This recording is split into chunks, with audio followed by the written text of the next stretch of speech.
For our second 7 o'clock game, we got Washington State, who's 4-1, throwing to Fresno State, who's 3-2. Washington State favored by 3.5 on FS1.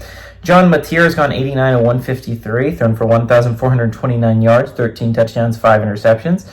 Also leads his team on the ground with 77 carries for 453 yards and 5 touchdowns. Kyle Williams had 25 catches for 464 yards and 5 touchdowns.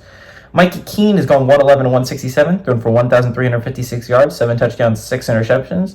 Malik Sherrod has had 60 carries for 196 yards and 4 touchdowns, and Mac Dalena has had 22 catches for 501 yards and 4 touchdowns. Washington State is 3-2 all-time against Fresno State. Last game did go to Fresno State in 2022, and Washington State is 1-0 when they go to Fresno State.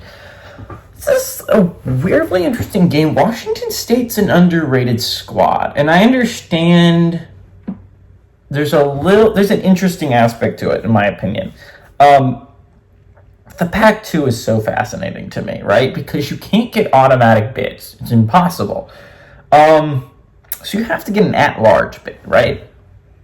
It's hard to get an at-large bid without going undefeated when you have the schedule that they do. But Washington State has looked good so far.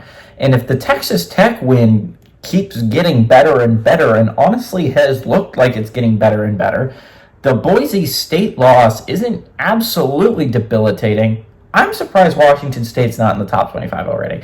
I understand that there's some reasons why Washington State is not a top 25 team, but honestly, I think there should be one team that's not in the top 25. Again, I've made an argument that a lot of teams shouldn't be in the top 25, and honestly, I wouldn't put Washington State in my top 25 yet, right? Because I would put Nebraska at the 25 slot. I honestly would have SMU at 24, but Michigan shouldn't be in there. I think we can all legitimately agree Michigan shouldn't be in there. There's a greater argument for Washington State than there is for Michigan. Who the heck has Michigan beaten outside of USC, who's a 2-loss squad in their own right?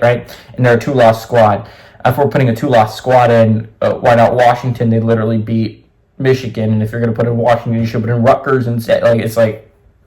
Put in a 1-loss team or put in an undefeated group of 5. Don't have Michigan in the top 25. But Washington State has looked really good so far. There's a chance for a pretty quality win. Honestly, Fresno State has looked good so far. Their 2 losses are against Michigan and on the road at Michigan in the Big House in the game 1. And they lost to a really solid UNLV squad, right? So Washington State has looked good so far. I think you're going to need to, again, finish 11-1. It's going to be hard. I think you do eventually play UNLV, and that's going to be a hard game for you. That's not an easy W.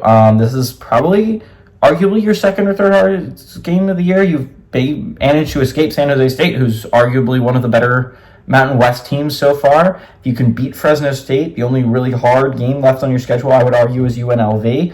I think the path works out for Washington State, where if they could beat Fresno State and they can beat UNLV, they can easily finish 11-1. I think that's suddenly a conversation here.